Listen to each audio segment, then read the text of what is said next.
Okay, we're just going to walk you through a real basic carb tune today and what we are looking for as we go through a carb tune.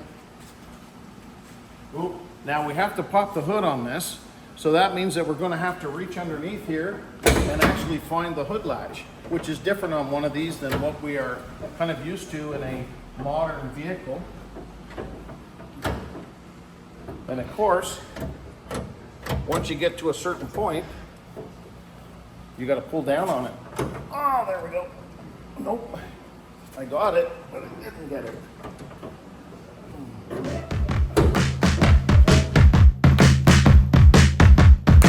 All right. Yeah. All right. Here we go. Hey, when we look underneath these, when we're doing basic carb tunes, one of the things we ask for is it been hardlined, because we have to take the float bowls on and off in order to get the jetting correct. Has been soft lined. This kind of combination of the two, so we're really going to hope that these hard lines, when they come off, go on and off very easy. Now when we take a look at this, we look at the basic settings, and I'll walk you through what we do. First thing I do is I check for my low speeds, and I see if we have 2 low or 4. This one has 4 low speeds on it. I check where they are. Doesn't matter where they are. What matters is that all 4 are even. Now I always baseline it the way it is. Check to make sure the choke is all the way off, which it is. It's got a manual choke, so you can adjust those slightly. And then the other things we check for before we do anything, I usually do a quick little, just see where the timing is. And then what we want to do is check and see that we have the proper fuel pressure. We can't adjust anything if we have fuel pressure either that's too low, too high, or it's fluctuating too much.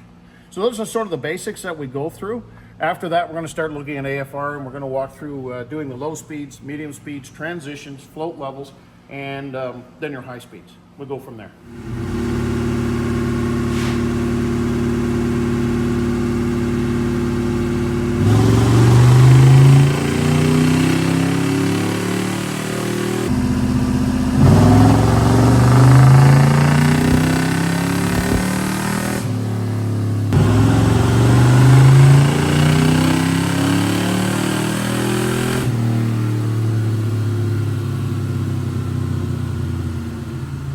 Okay, as far as the way the car runs, it runs fine. It doesn't pop, it doesn't misfire, it doesn't do anything strange. It just has, the carburetor has way too much fuel coming through it right now, and it's got way too much fuel everywhere. So what we look for when we're tuning is how does it start, how does it run, and where is the air-fuel ratio? We express that in pounds of air to 1 pound of fuel. Typically, we want to see somewhere in the 13 range when you're cruising and when you get really light load. And then as you get going, we want to see somewhere in the 12s. 1280, 1250, and that, whatever the car wants. This one is running 10s, and it runs 10s all the way through. That means 10 pounds of air for 1 pound of fuel. Obviously, we'd like to lean that out or give it more air and less fuel.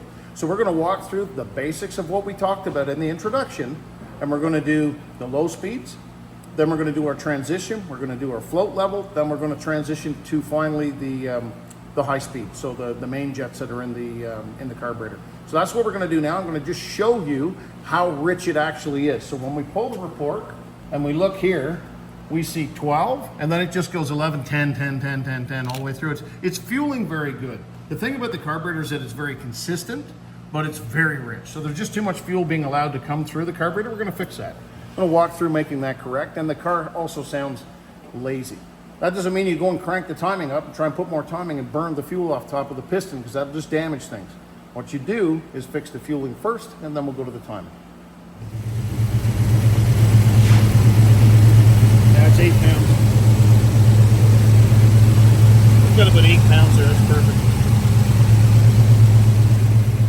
The next step is to see where the low speeds are. So what we're going to do is check the 4 corners, see where they are, and I usually, once I find out where they are, I record it, but then I always start off by backing them all the way in and then pulling them out about 1 1/4, 1 1/8. In the case that it's really rich like this, probably going to go 1 1/8 on all 4 corners, and we'll start from there. Half, 1, and it's only out a tiny bit, good, so it was pretty lean. Half, 1 1/8. Half. Oh, that one's only out 3/4, okay. Half. 1 1/8. So far the front was out 1 1/2, and the back was out 3/4. So they should all four be the same. Half. 1 1/8. That one was perfect. Half. 1 1/8.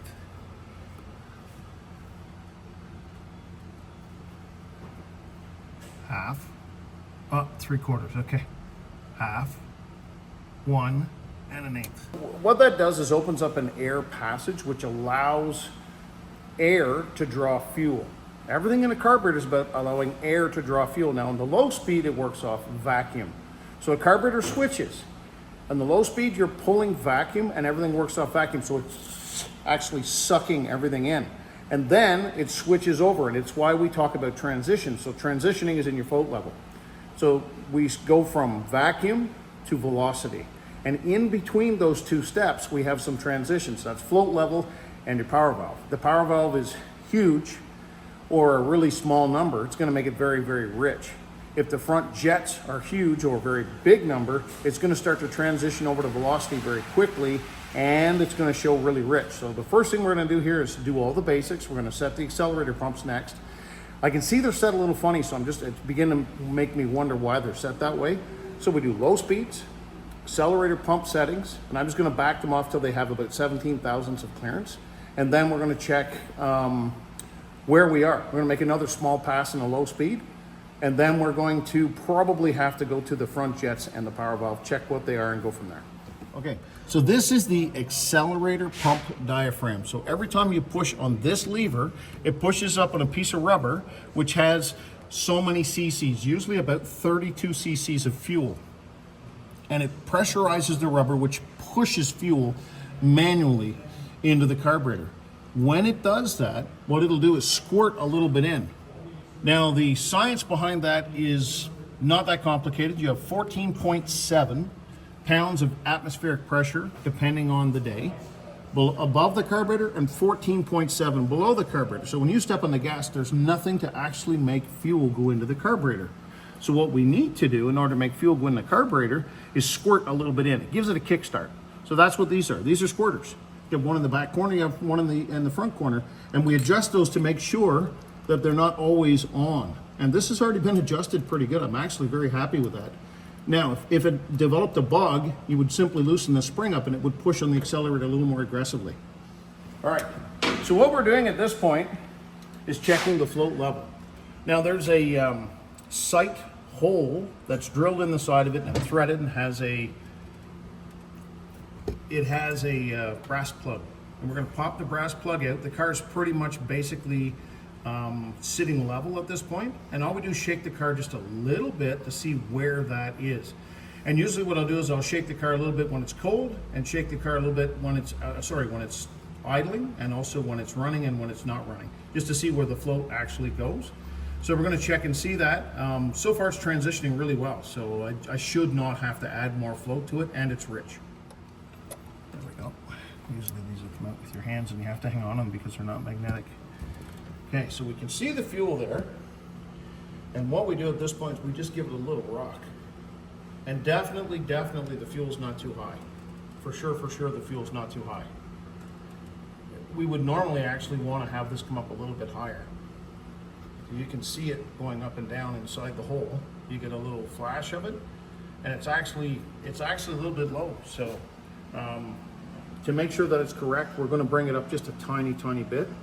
We're raising the float to allow more into here. So this is basically just a bowl or an area, a small tank, and it keeps a certain amount of fuel so that the carburetor has some on hand. Very similar to what's on the back side of your toilet. It keeps a certain amount in there, so when you flush the toilet, it has more that it can replace it with. And that's exactly what this is. But the level of it is just a tiny bit low. So that wasn't tight. We're actually raising the level. So to raise the level, you just pull up on the screw, which means you pull these out in squares. So I usually go 2 squares at a time, and then we have to start the car to see if we made enough difference. The fuel won't actually come out until you get the float level too high.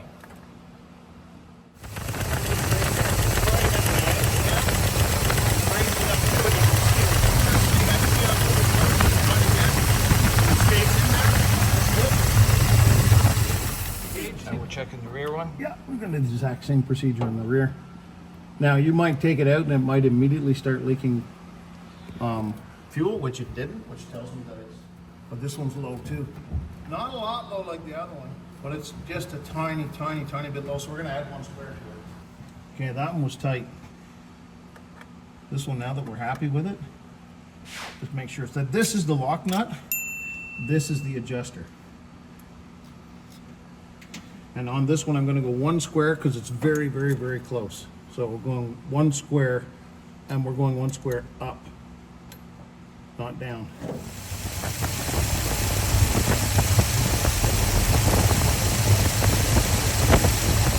So I'm going to back the lock nut off again and go up 1 more square. All right, if we look right here, you're going to see a air conditioning compressor or a refrigerant compressor. And that's a very rare model. This originally was a California car. All this is original to it, and it all works. So one of the things I hate are hard lines. This one I think is going to work because I'm seeing a really good brass connector and a steel line coming to it, and it's all sealed nicely. It's not the normal cheap ones that I have to fight with, so I'm really hoping this is going to work out easily for us. So basically we're going to pull these 4 out. We're going to drain the fuel, and we're going to pull this line off and then pull this float bowl forward so we can check and see where the what main jet is in it and what power valve's in it. This is really good. The lot line's going to come out nicely. So what we want to do is we don't want to take it all the way out. Now that we know that it'll come out and it's loose, we're going to take these out and we're actually going to drop the fuel into that. You see how that's going to go down that funnel? That's what's going to happen here. We take these out, drop them down into that custom-made funnel.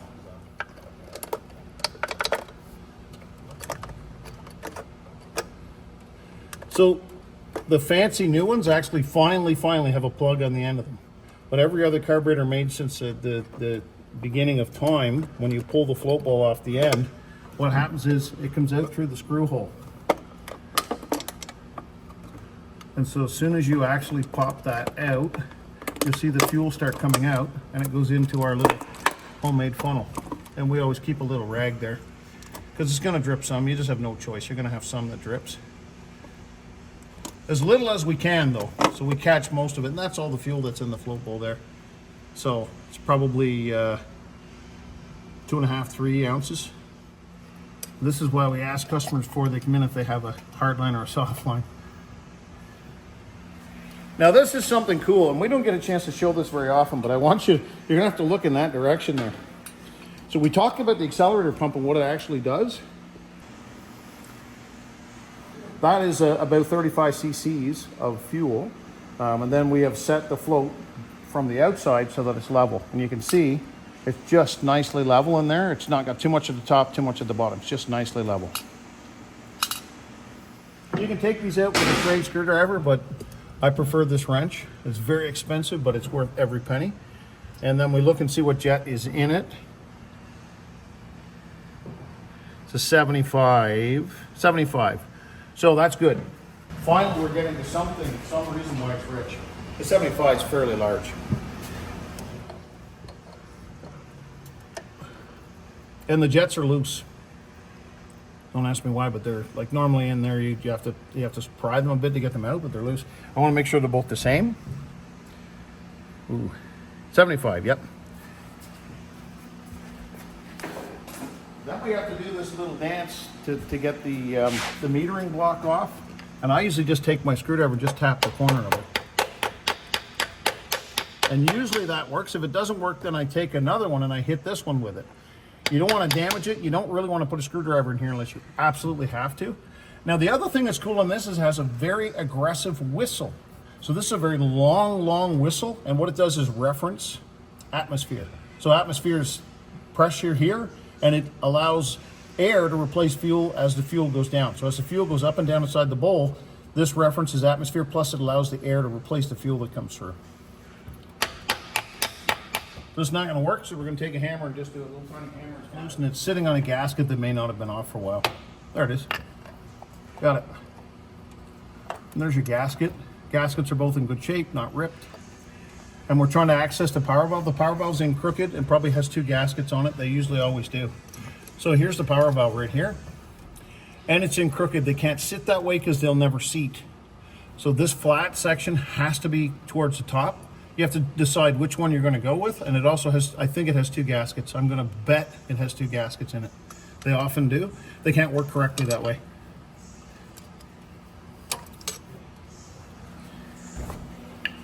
We look at the number on the power valve. Half of it is a 5. Okay, that's a 6. So this is actually a 6, which is a little bit richer. I'll put a 6.5 back in it, go a tiny bit leaner. But here's a fun thing. This happens on almost every one of them. Todd's probably seen this before. When you're backing this out, you look, there's supposed to be a gasket in there. But lo and behold, there's a gasket there and there. We don't need 2. It doesn't allow the power valve to work correctly. The power valve is supposed to work off of vacuum. So all that happens is it gets vacuum at low RPM, and then as it releases it, it closes off the fuel channel. The fuel channel on these is right here and right here. So it's just another channel of enrichment to allow it to come up through the RPM. I have to see which gasket's easier to take off. I think we're going to be doing this one. There we go. We'll leave that one on. It'll go in there nice and flat. Okay, so we're gonna put that one in, but we're gonna remove one of the gaskets. Because again, Is it hot, Mark? oh, it's warm, very, very warm. It's the humidity though. That's what everybody likes to say, right? It's not the heat, it's the humidity. Well, I can tell you, it's the heat and the humidity. I'm gonna just. I'm soaked. I can't. We're gonna have to clean this off now because you got part of a gasket in there. What happens is these are made one place, these are made another place, and the two don't talk to each other, so they always end up double gasketed. They don't. In the assembly manual, it doesn't call for 2 gaskets, only call for 1. So we'll just put 1 back on it. I'm just gonna get a little scraper and scrape this off.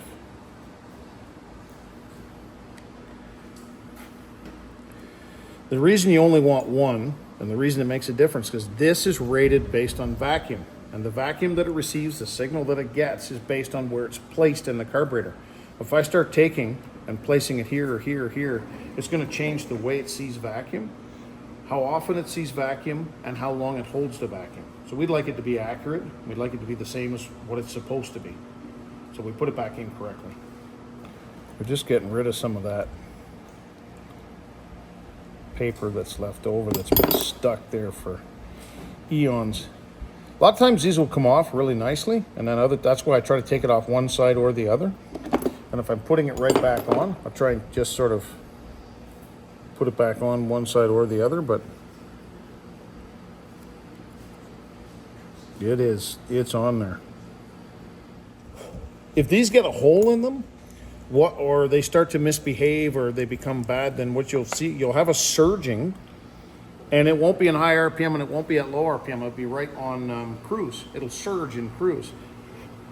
And all you have to do a lot of times is just replace it with the exact same one. It'll fix it. We don't do as much cruising on the dyno, but we always, before we let the customer go, take it for a little drive in the dyno. Just make sure it goes up and down through the gears. It's nice and smooth. It accelerates good. It doesn't do any bucking or jerking. And that it doesn't do anything where, you know, it would surge and let off, surge and let off. We always make sure we start the car several times to make sure that it's starting the way it can, starting as best that it can, and holding its idle. Last thing you want to do is give somebody a tune, put it into gear, and then they stall. You know, we like it to just be nice and smooth and, you know, make as much power as it can based on what you're given.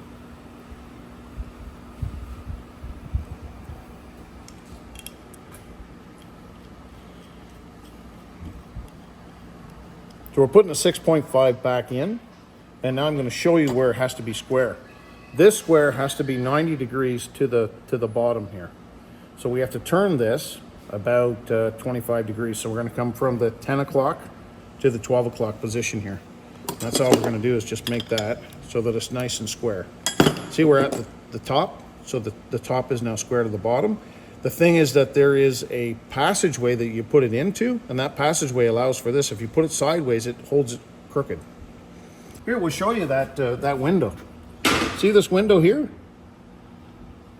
Now this is a little bit oversized compared to what's in there, but if you turn this sideways, well, look what happens. It doesn't fit here. So when we took it out, it was crooked, and what it'll do is it'll prop up the gasket, and if it props up the gasket just a little bit in one spot, it'll send fuel when there shouldn't be fuel going through. You can see the same shape in here. It's got this shape coming across the top, and you do not want that crooked because it'll hold itself out. Okay, she's definitely not going to stay in there now. So we'll put the whole thing on at once. So we have to have the back gasket stay on, the front stay on.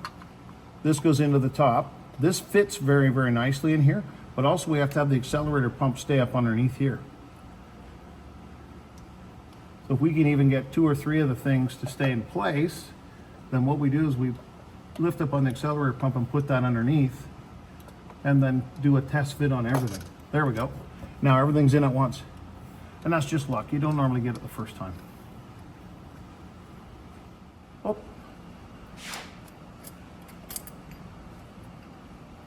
We did the power valve, we missed a step.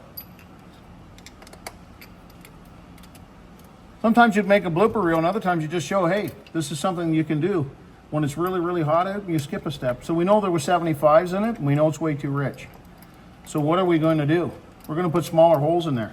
A jet is just a size, and it's actually measured in thousandths of an inch, so it's 75 thousandths of an inch.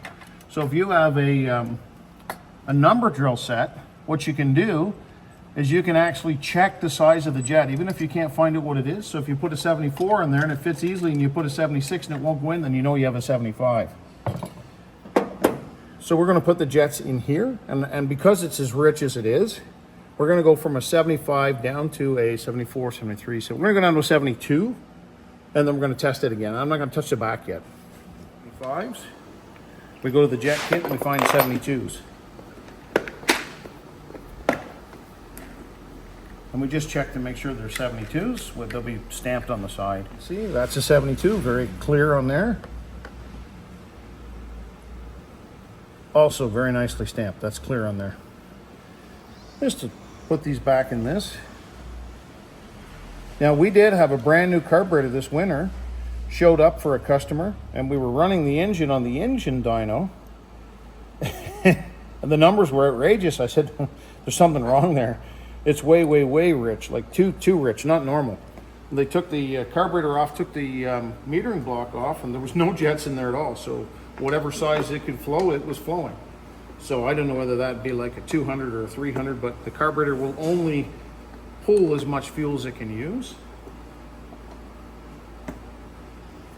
There we go. So we go back and do the same thing again.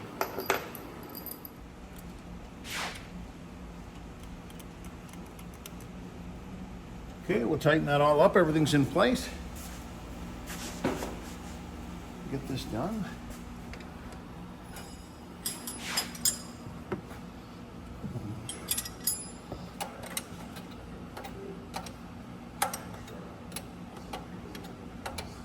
Now we're going to do a test.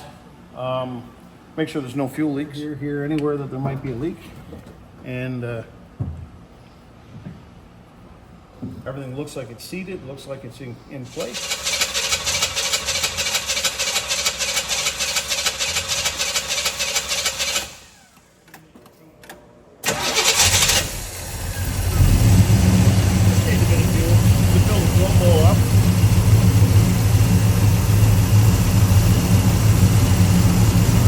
Drips, no leaks.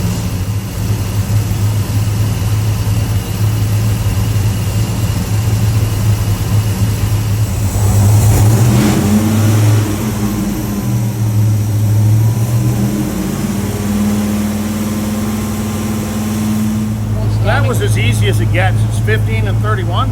So it has initial of 15 and total timing of 31. It reads easy, it shows easy, it's all perfect as far as that goes. So all that tells us is where it is. It doesn't tell us if it's good, it's bad, it's normal. Anywhere between 8 and 18 at the beginning, and anywhere between 28 and 38 at the top, all normal numbers.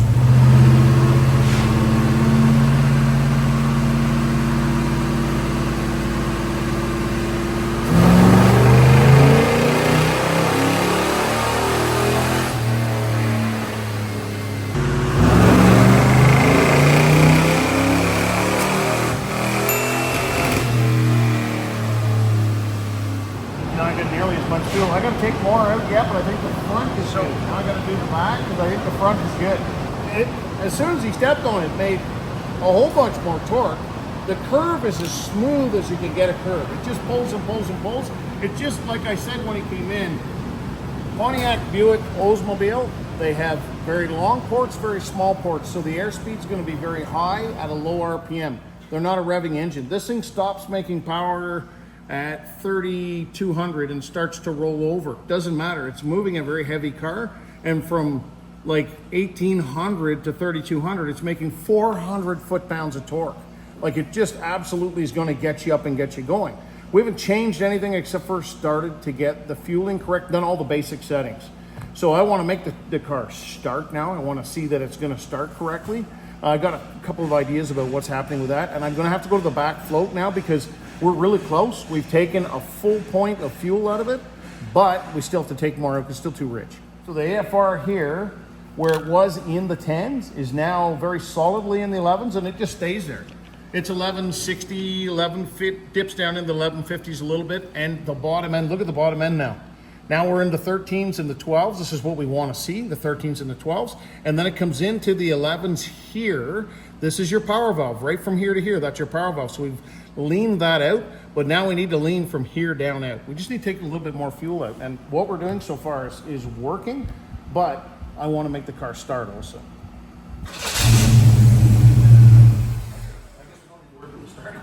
The hot start's okay. I think it has too much timing down low. We're going to end up taking some out, but we'll see where we are. The Buicks and Pontiacs and Olds don't normally like to be in the upper and mid 30s. Normally we find that the combustion chamber is pretty nice in the lower 30s, so we'll go from there. Right now we got to take some more fuel out, and we know exactly what to do.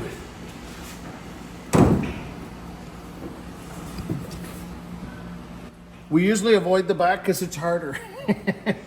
It's not difficult, it's just more difficult than the front is because you have to access everything, so you got to put rags in there, and inevitably you're going to get a little bit of fuel on the rags, so we'll do our best to keep everything nice and neat. So we're going to do the exact same thing. I'm actually going to loosen up the front to make the back easier because it flexes a bit then.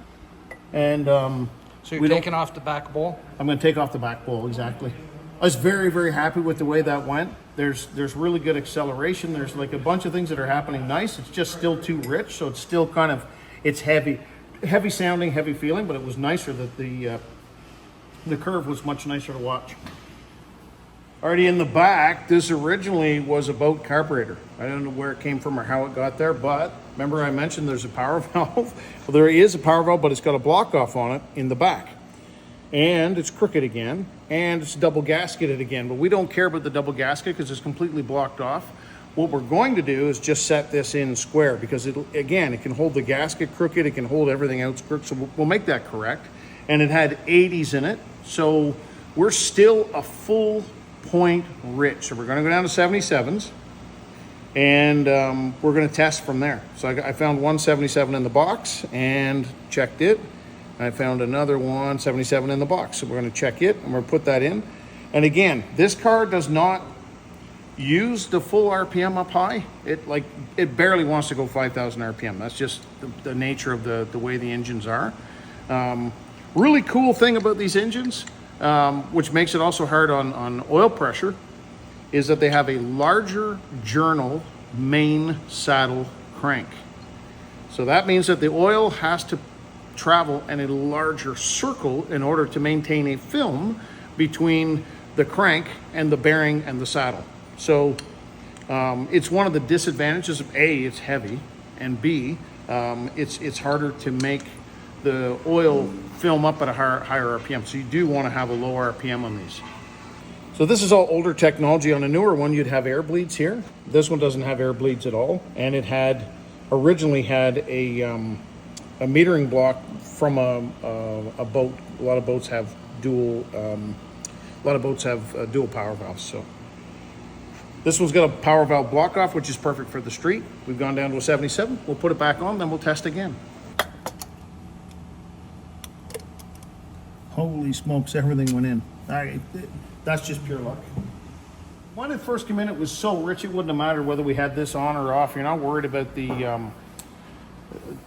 the accuracy of the results based on having or not having. It's just burning way too much fuel. We need to take some fuel out of it, which is what we've done. This is a really good, easy breathing filter. It has the K&N top, the lid, the side, and so it should breathe really, really nicely. And sometimes these actually make more power because of velocity.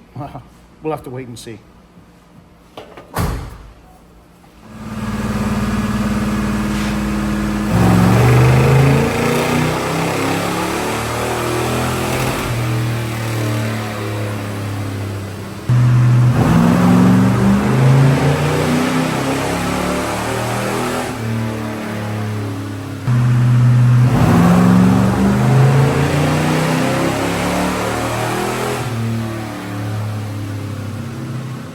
All right, we were seeing a lot of improvement. I'm still not that happy with the fueling. It's still a little bit too rich, not anywhere near what it was. There is a marked improvement in the amount of power that it's making and the response and how quickly it's getting through. This car is geared very tall. That's one thing we're noticing. We put the air filter back on that time. We just wanted to see what it was gonna do. The Carburetor's working awesome, but I still think it's too much fuel. So I'm just gonna go in the front, take a tiny bit more fuel out, and I think we're gonna call it a day on the fueling. Then we're going to try a little bit of timing. I want to take a little bit out and see if it's better. If it hates it, we'll find out very quickly. If it likes it, we'll know very quickly also. So far, I mean, the thing is starting good now, it's running good now, and it revs out to 5,000 very, very easily. So that's what we're looking for. Always want to make it run as good as it can. Right now we're at 429 foot-pounds as soon as we step on the gas, and this is what we said when he came in. These engines are not revers. They don't make power out here. They make power down here. And we're at 312 horse at 4,700. So it's still making power, but it's really lazy to make power. It's not gonna go like jumping and leaping up here. The torque falls over very slowly, and the fueling's really nice. The fueling's 1160, so we're gonna take a little bit more out of the bottom, go from there. I'm just gonna go ahead and change the front two main jets again, just make them a little bit lower. I think we went down to 72s. Probably just gonna drop them down to 71s. I don't need to go wild on this, but I do wanna take a bit more fuel out. So make it run just a little bit better.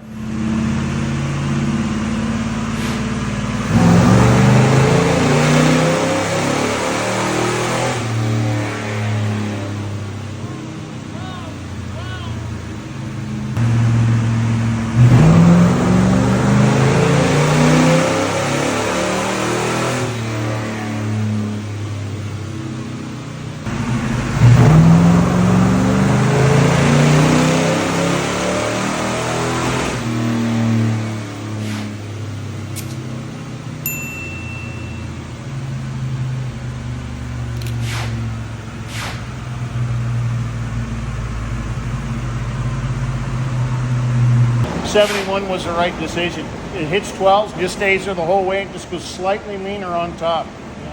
Yeah, it's happy there. Well, that last time when you hit it, the front end came up and just stayed up. It was like a boat. I was down about 15. Yeah, and it just came up right at 15 and it never let out. It just stayed right up there the whole time, yeah. Because it started accelerating. Still only 175. Yeah. Yeah, so you can see your accelerator pumps coming in here. They goes 12 to 11s. Then it comes into your 12s and just stays there the whole time. It's just nice, right where it is. And it's allowing it to make 471 foot-pounds as soon as you stomp on it. Beautiful. So Beautiful. Down a few horse that last one, or? Yeah, it started to get a little warm. As soon as they start to get warm, they'll lose power. But we can go back here and we can show you the 313, 300. Yeah, 313's about as high as it made. Because like I say, these are not screamers out here. Yeah, so now when we overlay that with the beginning, it's a little stupid. It's just ridiculous though, because now you're starting up here at 400 where before you were starting down here at 370. It's nice. And just pulls and pulls and pulls and pulls and pulls and never stops It pulling. doesn't That's stop. good. So when does it surge? Only if I'm cruising along. With the air conditioning on? Either way, even with it off, if I'm at around 100 kilometers an hour, Okay. if it's steady to be able Third to gear? do. Yeah. Yeah, it's gonna be third gear, 'cause you're not gonna cruise along in second, go. Yeah. All right. But See how it is? it's completely different.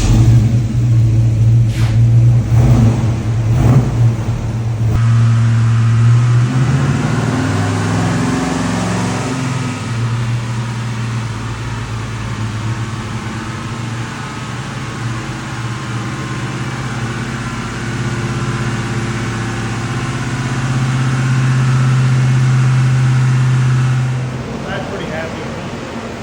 Didn't surge or do anything funny. And if you give it a shot, it just takes off. It's pretty happy. Yeah, I think that's where we'll leave it, because that's very happy.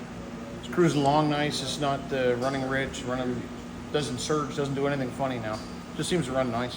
It was really lazy before, for Yeah. sure. There was you could never make it Yeah. pop like that. When we're all finished, the carburetor is now in the normal range. The AFR we're going to show you, but it's in the 12s all the way through from top to bottom. The car doesn't sound the same. When it came in, it sounded nice because it has a nice muffler system, but it was very warbly and it was very slow, and it didn't want to rev out at all. When you revved it past 4,400, it just started to eat itself up with the amount of fuel, and it wasn't doing what it was supposed to do. We've opted not to add a bunch of timing or take a bunch of timing away, because now that we got the fueling right, it seems to be very, very happy. Starts good, runs good, all the way through from top to bottom. Look at the way it takes off from the bottom. It immediately makes 400 foot-pounds. It gets into the torque converter. It shifts nicely through the transmission, but the main thing is we're no longer eating fuel for no reason. We're no longer in that 10-to-1 range. Now we're in the 12-to-1, which is exactly where we want it to be. I'm going to show you that. So for us, this is the most important part. I wanted to get the fueling correct. So we go 14, 13, 12, and we stay in the 12s the entire way through the range. We're no longer putting a lot of fuel into the combustion chamber that the engine just can't use efficiently. This is the amount of fuel that it's asking for, so that's the amount of fuel it gets. It took us changing everything in the carburetor to get it there, but the carburetor tuned beautifully. Very happy with this, and you could use this as a guide to try your own. We're always here at International Dyno Authority. You can give us a call, you can stop by, you can book with us. We're glad to have you. You folks have done a really good job. Great job. Thank you very much. I'm super pleased.